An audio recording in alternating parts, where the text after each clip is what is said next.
우리 앞에 절에서 자바는 컴파일하면 클래스 파일이 만들어지죠. 그런데 클래스 파일을 실행하면 실제 CPU가 바로 실행하는 게 아니라 그랬죠. 중간에 JVM이 실행돼서, JVM은 가상의 CPU라고 그랬죠. 일종의 프로그램입니다. 즉 자바에서 뒤에 클래스명 입력하고 실행을 하면 JVM이라는 프로그램이 먼저 실행이 됩니다. 그러면 클래스 파일에서 코드를 읽어온다 그랬죠. 이 코드가 16진수 바이트 코드라고 그랬죠. 바이트 코드. 그렇죠. 이 바이트 코드를 읽어와서 JVM이 이제 CPU가 인식할 수 있는 이진 코드로 변환을 해서 이제 CPU한테 던져주면 CPU가 이제 이진 코드대로 이제 실행을 한다고 이제 앞에서 이제 설명드렸습니다. 그럼 4절에서는 왜 자바는 다른 고급 언어처럼 바로 컴파일한 실행 파일을 바로 CPU가 실행하지 않고 이런 식으로 JVM을 거쳐서 실행하느냐, 그 이유에 대해서 한번 알아보겠습니다. 자, 그 이유를 알아보려면 현재 사용 중인 고급 언어의 실행 과정을 한번 살펴볼 필요가 있습니다. 자, 현재 사용하는 고급 언어가 실행하는 과정은 크게 두 가지 방법으로 실행을 합니다. 자, 첫 번째는 이제 컴파일러죠. 자, 컴파일러는 우리 앞에서 본 이제 그 과정으로 실행하는 언어죠. 보면 자, 먼저 우리가 소스 파일을 작성하죠. 자, 그리고 컴파일링 해서 컴파일을 하는 거죠. 자, 컴파일 하면 이중 코드가 만들어지죠. 즉 실행 파일이 만들어지는 거죠. 옆에처럼. 자, 이런 식으로 실행 파일이 만들어지면, 자, 실행해서 실행을 시키면 바로 CPU가 이진 코드로 변환된 실행 파일에서 이진 코드로 변환되는 코드를 읽어와서 바로 실행을 시키는 거죠. 자, 이런 언어로 실행하는 언어가 뭐 대표적인 게 뭐 C 언어, C++, 우리가 앞에서 실습한 자바 등등등 대부분의 컴파일 언어는 다 이런 과정으로 실행하는 거죠.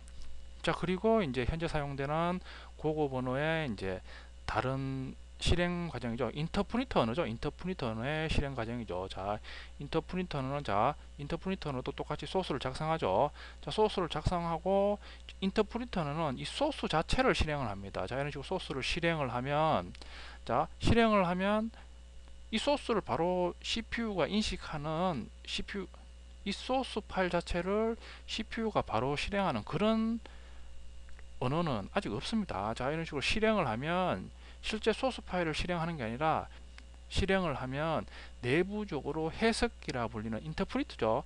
인터프리트라고 불리는 일종의 그 프로그램을 먼저 실행합니다. 우리 JVM처럼 프로그램을 먼저 실행하는 거죠. 그러면 이 해석기가 실행이 돼서 프로그래머가 작성한 소스를 읽어와서 해석을 하는 거죠. 자, 소스 파일을 CPU가 인식할 수 있는 이진 코드로 해석을 해서, 자, 이런 식으로 CPU한테 이진 코드를 전달해서 실행하는 거죠. 이게 이제 인터프리터너의 실행 방식입니다. 인터프리터너의 중요한 특징은 소스 파일을 컴파일하는 과정이 없죠. 자, 다음은 이제 현재 사용되는 고급 언어의 종류와 특징을 정리한 거죠. 자, 컴파일러죠. 아까 그 첫 번째 이제 컴파일 과정을 거치는 언어죠. 자, 특징이 보면 소스 코드를 작성하죠. 예, 컴파일 프로그램을 있어 컴파일을 하죠. 예, 실행 파일이 만들어지고 이 실행 파일을 실행시키는 거죠. 이 실행 파일을 실행시키면 앞에서 본 것처럼 바로 실행 파일에 있는 이진 코드를 CPU가 바로 읽어와서 실행하니까 속도가 상대적으로 옆에 있는 인터프리터 언어보다 속도가 빠릅니다.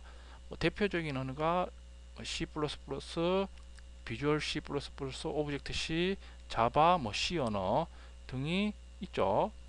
자, 그리고 인터프리터 언어의 특징이죠. 소스 파일을 해석 엔진 프로그램, 인터프리터라고 그러죠. 인터프리터를 이용해서 소스를 한 줄 한 줄씩 실행하죠. 그러니까 인터프리터는 컴파일 과정이 없죠. 실행 파일이 만들어지지 않죠. 바로 소스 파일을 바로 이제 인터프리터가 바로 읽어들여서 이제 실행을 하는 거죠.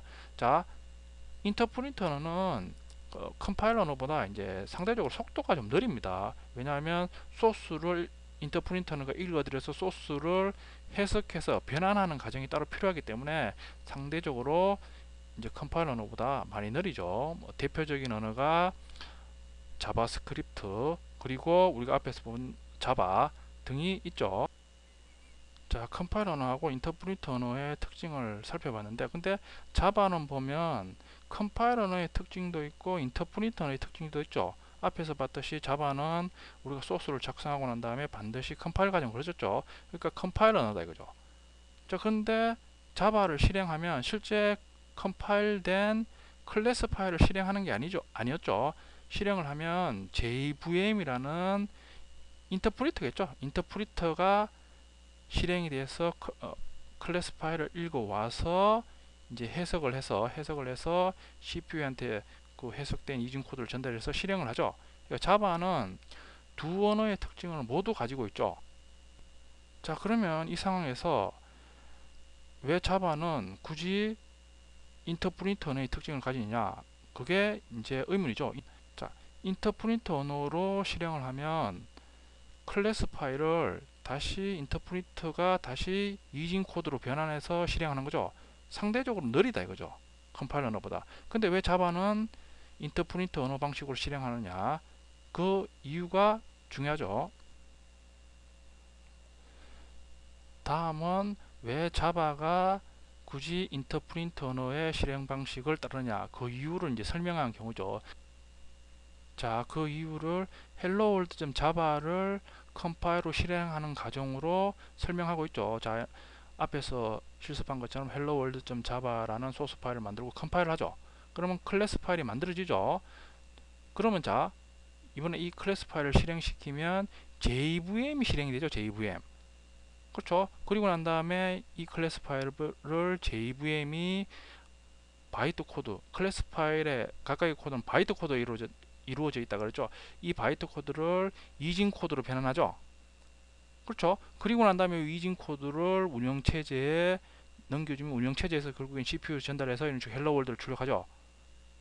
자, 근데 자바로 프로그래밍을 하면 이런 식으로 하나의 프로그램에 대한 클래스 파일을 만들어 놓으면 이 운영체제에 관계없이 모든 운영체제에서 하나의 프로그램을 동일하게 실행시킬 수가 있습니다. 자, 여기 보면 지금은 JVM이 우리 앞에서 실습한 예를 생각하면 이 JVM이 클래스 파일을 읽어서 바이트 코드로 클래스 파일의 바이트 코드를 윈도우 운영체제에서 실행할 수 있는 이진 코드를 변환해서 자, 윈도우 운영체제에 넘겨주면 CPU가 실행했죠.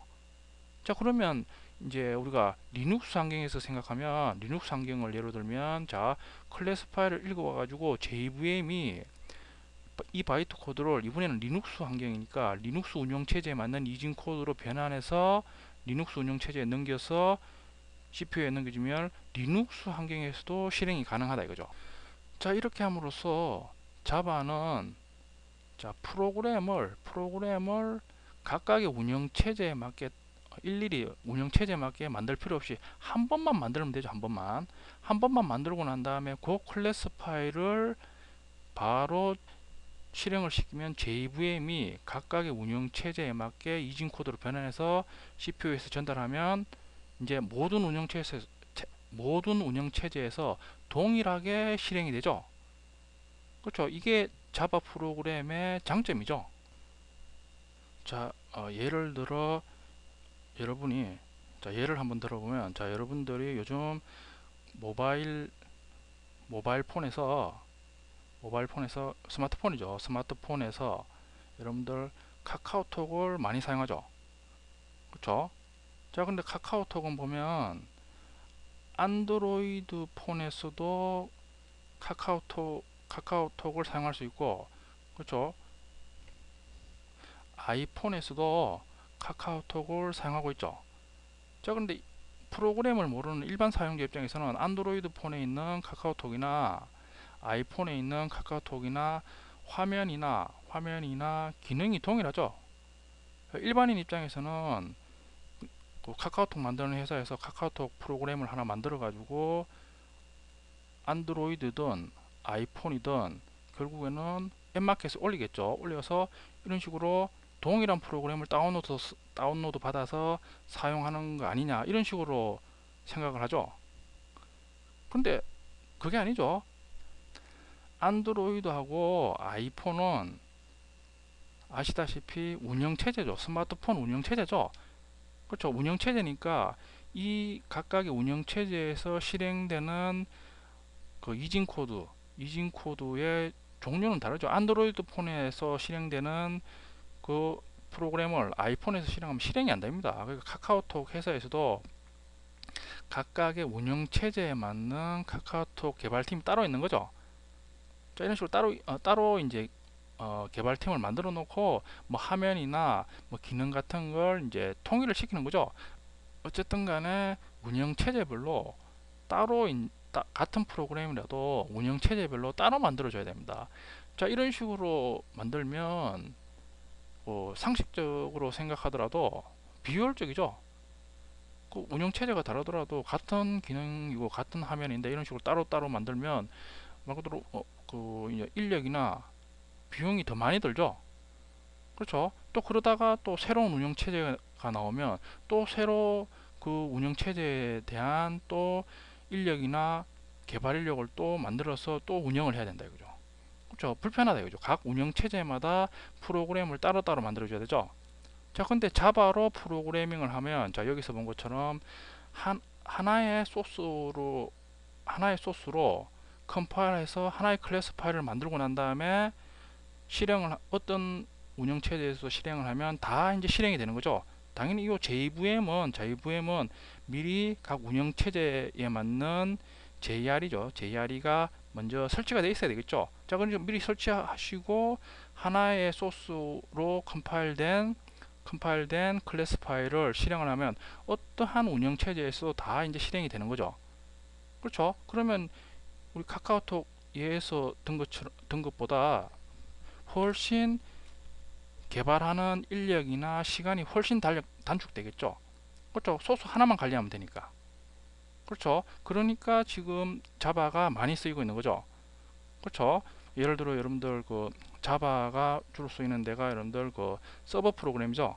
서버 프로그램 개발하는 과정을 한번 보면 일단은 개발하고 테스트는 사용 환경이 편리한 윈도우에서 이제 개발을 하죠. 윈도우 환경에서.